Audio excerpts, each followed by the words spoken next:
बिस्मिल्लाहिर्रहमानिर्रहीम अल्हम्दुलिल्लाहि रब्बिल आलमीन वस्सलातु वस्सलामु अला सय्यिदिल अंबिया वल मुरसलीन।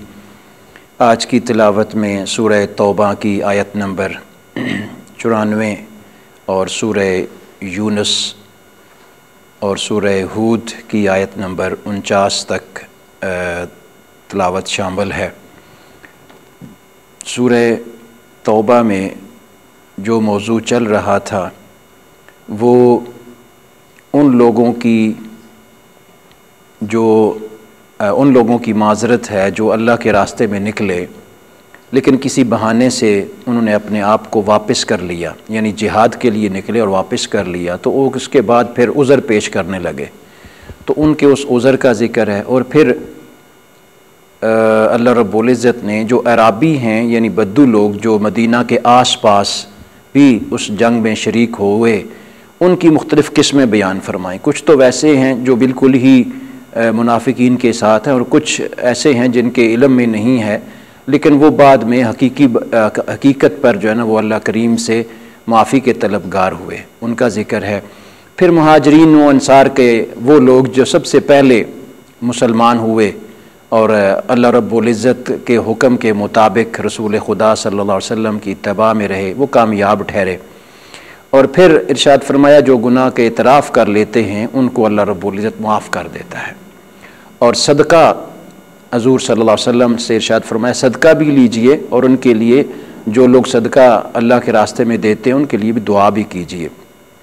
इसी रुकू में मस्जिद दरार का ज़िक्र है और उसके बुनियाद रखने पर ज़िक्र है कि उसकी बुनियाद टोटली तौर पर नफाक पर रखी गई कि वो झूठे थे और वह फ़साद फैलाते थे, इसलिए उनकी बुनियाद रखी गई।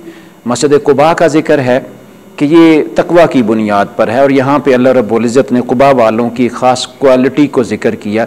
उनकी क्वालिटी ये है कि वो अपने बदन को साफ़ करते थे। हम आज हमारे यहाँ भी ये ट्रेंड है कि हम जब इस्तिंजा करते हैं वाशरूम करने के बाद देहातों में पहले मिट्टी से इस्तिंजा होता था, फिर वापस पलट के ना पानी के साथ।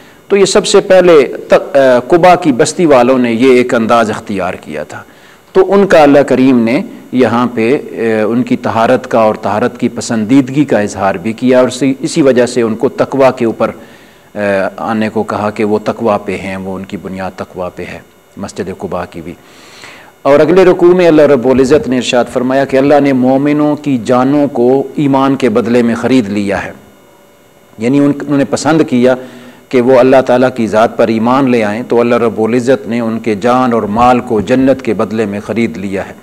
और वो अल्लाह के रास्ते में कत्ल करते हैं और किताल करते हैं, जिहाद करते हैं, जो अल्लाह ने उनके साथ वादा किया है। वो ये वादा पुराना था, तौरात और इंजील में भी ये वादा था अल्लाह वालों के साथ और यहाँ पर भी कुरान पाक में भी है। फिर मोमिनों की सिफ़ात बयान की कि मोमिन किसी मुशरिक के लिए दुआए मग़फ़िरत नहीं कर सकता और नहीं करे। मुहाजिरीन और अंसार ने जो मुश्किल वक़्त में नबी सल्लल्लाहु अलैहि वसल्लम की पैरवी की, अल्लाह रब्बुल इज़्ज़त उनको अजर अता फरमाएगा। और तीनों सहाबा ने जो जंगे तबूक के लिए नहीं निकले थे और उज़र किया था, उनकी माज़रत कबूल। ये तवील वाक़या है, जो हज़ूर सल्लल्लाहु अलैहि वसल्लम तबूक के लिए निकलने लगे तो सहाबा ने तीन ने कुछ उज़र पेश किया, दिल में ये कहा कि हम इस बुनियाद पे नहीं जाएंगे। वापस पलटे तो बड़ी वो अपने आप को उन्होंने कैद कर लिया, कैद तन्हाई में चले गए। तो कहा जब तक अल्लाह हमें माफ़ नहीं करेगा हम नहीं बाहर निकलेंगे। तो अल्लाह रब्बुल इज़्ज़त ने उनकी तौबा को कबूल किया। उनका ज़िक्र है अहले मदीना और उसके कुर्ब वालों को मुनासिब नहीं कि वो जिहाद से पीछे रह जाएँ, चूँकि अल्लाह रब्बुल इज़्ज़त ने ख़ास शहर को हज़ूर सल्लल्लाहु अलैहि वसल्लम के साथ एक मोहब्बत के बदले में ख़ास अहलियत अता फरमाई थी, उस शहर को मकाम अता फरमाया था। तो अब इरशाद फरमाया कि जब अहले मदीना के लोग उसकी हिफाजत करने के लिए उठ खड़े हों तो बाकी लोगों को भी चाहिए कि उसका साथ दें और जिहाद में जाएं। मोमिन के हर खर्च और जिहाद के बदले में जिहाद के सफ़र को अल्लाह रब्बुल इज़्ज़त लिख लेता है और क़यामत के दिन उसका ज़रूर अजर अता फरमाएगा। और मोमिनों का एक गिरोह दीन की समझ के लिए निकलना चाहिए। ये एक अमर बिल मारूफ़ और नही अनिल मुनकर के एक ख़ास मकाम को अल्लाह रब्बुल इज़्ज़त ने बयान फरमाया। इरशाद फरमाया कि मोमिनों में से एक गिरोह ज़रूर होना चाहिए जो दीन के लिए वक्फ हो, दीन सीखे और फिर पलट कर आए तो लोगों को दीन सिखाए। अगर टोटली तौर पे कोई भी लोग दीन नहीं सीखेंगे ना, फिर सारे लोग गुनाहगार होंगे। उनका जिक्र किया और फिर इस सूरह तौबा के आखिरी रुकू में सूरत के नज़ूल के और उसके ईमान में इजाफे का जिक्र किया, मुनाफिकीन के दिल में नफाक है उसका जिक्र, हजूर सल्लल्लाहु अलैहि वसल्लम के मकाम व मर्तबे का जिक्र किया। इरशाद फरमाया कि ऐसा रसूल मैंने तुम्हें अता किया है, अगर तुम थोड़े से भी तकलीफ में पड़ो ना तो वो परेशान हो जाता है, ऐसा रसूल अल्लाह ताला ने तुम्हें अता किया है। सूरह यूनुस में इब्तिदा में अल्लाह रब्बुल इज़्ज़त ने किताब हिकमत का जिक्र किया और फिर उसकी तरफ इरशाद फरमाया कि तुम दुनिया में भेजे गए हो, फिर लौटाए जाओगे और लौटाने के बाद तुम्हें अपने आमाल का हिसाब देना होगा, उसका जिक्र किया। और लोग बाज यूं समझते हैं कि हम वापस पलट कर अल्लाह के पास नहीं जाएंगे, ऐसा हरगिज नहीं होगा, और वो दुनिया की जिंदगी पर ही अपने आप को अकाने कर लिया उन्होंने, ऐसा नहीं है। दुनिया की जिंदगी खत्म हो जाएगी और ठिकाना बहर हल आखिरत का ही आएगा और आखिरत में फैसला होगा, और जब वो जहन्नम का ठिकाना हासिल कर लेंगे ना तब उस दुनिया की हकीकत को समझेंगे कि ये आर्जी दुनिया थी। और जो साहिब ईमान है ना उसको अल्लाह रब्बुल इज़्ज़त ने अबदी जिंदगी अता फरमाएंगे और जन्नत में रखेंगे। अल्लाह शर के लिए जल्दी नहीं करता तुम्हारे लिए कि वो तुम्हारे लिए शर चाहता है और खैर नहीं चाहता, बल्कि ये जो शर है ना ये तुम अपने लिए खुद पसंद करते हो और तुम उसका सबब बनते हो। तकलीफ में अल्लाह के बंदे तो वो हैं जो उठते बैठते तकलीफ में भी और खुशहाली में भी और सोए हुए में भी जागते हुए अल्लाह को याद करते हैं, और वो चाहते ही हैं काफिर लोग कि वो कुरान का बदल ले आए, ऐसा हरगिज नहीं हो सकता।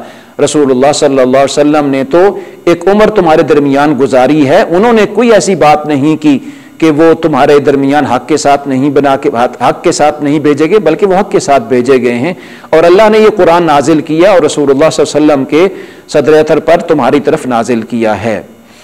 जो लोग लुत्फ़अंदोज़ होते हैं वो चीज़ चाहते मकर करते हैं, यूँ चाहते हैं कि दुनिया में ही हम इंजॉय करते रहें और आखिरत की तरफ ना जाएं, ऐसा नहीं होगा।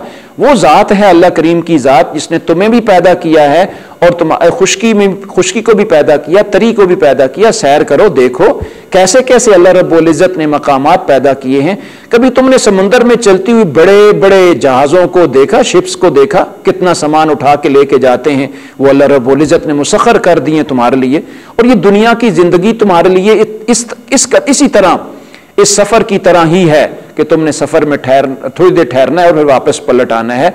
और सरकशी करने लगते हैं जब वो अल्लाह रब्बुल इज़्ज़त के इनामात को पाते हैं तो अल्लाह रब्बुल इज़्ज़त क़यामत के दिन मुशरिकों को अपनी जगहों पे से उठाएंगे तो उन्हें पता चलेगा कि ये तो दुनिया आर्जी थी, ये दुनिया खत्म हो जाने वाली है। कौन मालिक है जमीन व आसमान का, कान का, आंख का, जिंदगी को, मौत का कौन मालिक है? अल्लाह करीम ही है। और कौन है माबूद? उनके माबूदों में तख्लीकार कोई है? कोई नहीं है। और हक कार रहनुमा और हिदायत वो देता है जो अल्लाह करीम की ज़ात तैयबा है। ये अक्सर जन की इत्तिबा करते हैं, जो इनका नफ्स कहता है ना तो उसको गुमान कर लेते हैं और गुमान के ऊपर इत्तिबा करना शुरू कर देते हैं। और ये काफिर कहते हैं कि ये कुरान गाड़ लिया गया है, ऐसा हरगिज नहीं। अगर ऐसा है तो वो भी एक सूरत लेके आए तो फिर पता चले कि ये कुरान वाकई गाड़ लिया गया है। इरशाद फरमाया कि मेरे लिए अल्लाह हजूर सल्लल्लाहु अलैहि वसल्लम को इरशाद फरमाया कि इनसे कहिए मेरे लिए मेरा अमल है और तुम्हारे लिए तुम्हारा अमल है। इनमें से कुछ ऐसे हैं जो ईमान नहीं ले आते ना तो वो बहरे, जैसे उन्होंने कुछ सुना ही नहीं है और जिन्होंने कुछ देखा ही नहीं है, हालांकि ये सब कुछ जानते भी हैं और देखते भी हैं। और अनकरीब हम इनको क़यामत के दिन उठाएंगे तो इनको अजाब का मजा चखाएंगे। कोई जालिम सारी दुनिया देकर भी ये चाहता है कि वो आखिरत की कीमत अदा कर दे? ऐसा हरगिज नहीं हो सकता, बल्कि दुनिया थोड़ी देर के लिए होगी और आखिरत अब्दी जिंदगी के लिए होगी। ये कुरान नसीहत है, शिफा है, हिदायत है, रहमत है और अल्लाह करीम की तरफ से आया है। और अल्लाह का फजल और रहमत तुम्हारे जो तुम माल जमा करके रखते हो ना उससे ज्यादा बेहतर है। अल्लाह के फजल की तलाश में रहा करो। जरा बराबर भी कोई अमल करेगा ना दुनिया में, उसका अमल उसके साथ उठा के लाया जाएगा। अगर खैर का अमल होगा तो अल्लाह करीम की तरफ से जजा मिलेगी और अगर शर का अमल होगा तो उसकी तरफ से सजा भी होगी और वो अमल इसी तरह महफूज रहेगा। और अल्लाह ताला अपने दोस्तों के साथ है और दोस्तों की तारीफ भी करता है। और अल्लाह ताला के वो दोस्त हैं जो उससे हर वक्त डरते रहते हैं। और अल्लाह ने ही रात को तस्कीन के लिए तुम्हारे लिए बनाया है। अगले रकूओं में अल्लाह करीम ने हजरत नूह अलैहिस्सलातु वस्सलाम के किस्से को जिक्र किया कि किस तरह हजरत नूह ने अपनी कौम को अल्लाह करीम की एक जात की तरफ और उसकी इबादत की तरफ बुलाया। और फिर जब उन्होंने इनकार कर दिया तो हजरत नूह अलैहिस्सलातु वस्सलाम ने कहा, या अल्लाह अब मैं इनके लिए कुछ नहीं कह सकता। अब मैं इनके लिए बद्दुआ ही कर सकता हूं या इनके लिए कुछ नहीं कह सकता, मतलब कि इन्होंने इनकार कर दिया है हक का। अल्लाह करीम ने इरशाद फरमाया ठीक है, इनके लिए गर्क का अजाब है। और इसी तरह अल्लाह करीम इरशाद फरमाते हैं हमने दीगर रसूलों को भी भेजा और फिर हजरत नूह अलैहिस्सलाम को कहा कि अपने लिए कश्ती तैयार की जाए, और वो वाला सारा किस्सा इसमें मौजूद है। मूसा अलैहिस्सलाम पर भी उनकी कौम के लोग ईमान न लाए और अल्लाह करीम ने मूसा और हजरत हारून की तरफ वही भेजी है। और फिर कौम बनी इसराइल पर इन आयात का तज़किरा किया, उन तमाम इन आयात का जिक्र किया। बुतों की इबादत का जिक्र, बुतों की इबादत करते थे, अल्लाह करीम की ज़ात का इनकार करते थे। तो इन लोगों से आप इरशाद फरमा दीजिए कि मैं बुतों की इबादत से इनकार करता हूं, दुरुस्त दीन की पैरवी का मुझे अल्लाह ने हुक्म दिया है, मैं तुम्हारे दीन की पैरवी हरगिज नहीं करूंगा। कोई तकलीफ नहीं पहुंचा सकता, अगर मैं कोई दुनिया भी मेरी इत्तिबा न करे ना तो कोई मुझे तकलीफ नहीं पहुंचा सकता अगर अल्लाह तकलीफ न पहुंचाना चाहे, और मुझे कोई राहत नहीं दे सकता अगर अल्लाह मुझे राहत न देना चाहे। इस आयत का तज़किरा किया। सूरह हूद में अल्लाह रब्बुल इज़्ज़त ने इब्तिदा में फैसला कुन किताब का जिक्र किया और इरशाद फरमाया मुझे अपने रब की तरफ ही लौटना है, कुछ नहीं छुपा सकता मैं अल्लाह करीम की तरफ से, जो मेरे ऊपर आया है उसमें से कुछ नहीं छुपा सकता मैं। हर जानदार का रिज्क अल्लाह के हाथ में है और हर चीज अल्लाह करीम के हाथ में है। मुझे भी रिज्क अल्लाह करीम की ज़ाते तैयबा ही देती है। हम अजाब मुलतवी कर दें कुछ दिन, अल्लाह करीम इरशाद फरमाते हैं काफिर ये तकाजा करते हैं कि अजाब आ जाए हमारे ऊपर, हम अजाब मुलतवी कर दें कुछ दिनों के लिए भी, तो वो मिजाकन कहेंगे किस चीज ने उनको रोक रखा है, हालांकि या रसूल आप इनके दरमियान है ना, तो हम अजाब नहीं लाते। और फिर रहमत और तकलीफ अल्लाह के पास है, यानी राहत भी अल्लाह करीम की तरफ से आती है, तकलीफ भी अल्लाह करीम की तरफ से आती है। ये काफिर वही के साथ अल्लाह करीम की ज़ात का जो वही आती है अल्लाह करीम की ज़ात की तरफ से, का मजाक उड़ाते हैं। और अगर वो दावत कबूल न भी करें तो इल्म इलाही है सारा कुरान, ये अल्लाह ताला का इल्म है, अल्लाह ताला का कलाम है। हजरत नूह अलैहिस्सलाम के किस्से का बकिया हिस्सा कि सरदारान ने जवाब दिया कि नूह कैसे अजाब ले आएंगे। नूह ने फरमाया मैं तुमसे कोई अजर नहीं मांगता। और फिर नूह अलैहिस्सलाम ने इरशाद ये भी फरमाया कि चंद लोग जब उन पर ईमान ले आए, जो ईमान ले आए उनसे कहा कि कश्ती बनाने का अल्लाह ने हुक्म दिया है, कश्ती बनाई गई। हजरत नूह ने कौम के सरदारों से कहा अभी भी वक्त है, तुम जो ना वो बाज आ जाओ। रिश्तेदारों ने मजाक उड़ाया कि ऐसे पहाड़ी इलाके में कहां से इतना ज्यादा पानी आएगा। अल्लाह करीम ने इरशाद फरमाया हज़रत नूह को कि अपने तमाम जो ज़ीरू है ना उनमें से जोड़ा जोड़ा जो इस कश्ती में बिठा लीजिए। नूह अलैहिस्सलाम के ईवन के बेटे ने भी जवाब दिया कि पानी कैसे हम तक पहुंच सकता है अल्लाह सलामती के साथ। और फिर जब पानी पहुंच गया फिर सब ने देखा, सब ने गर्क होते हुए अपने आप को देखा। तो सलामती के साथ हजरत नूह अलैहिस्सलाम के वो कुंबे के अफराद और वो ईमान वाले ही कश्ती में बैठे हुए वापस खैरियत से जूदी पहाड़ की तरफ उतरे, उनका जिक्र है इस रुकू में। दुआ है अल्लाह करीम अमल की तौफीक अता फरमाए।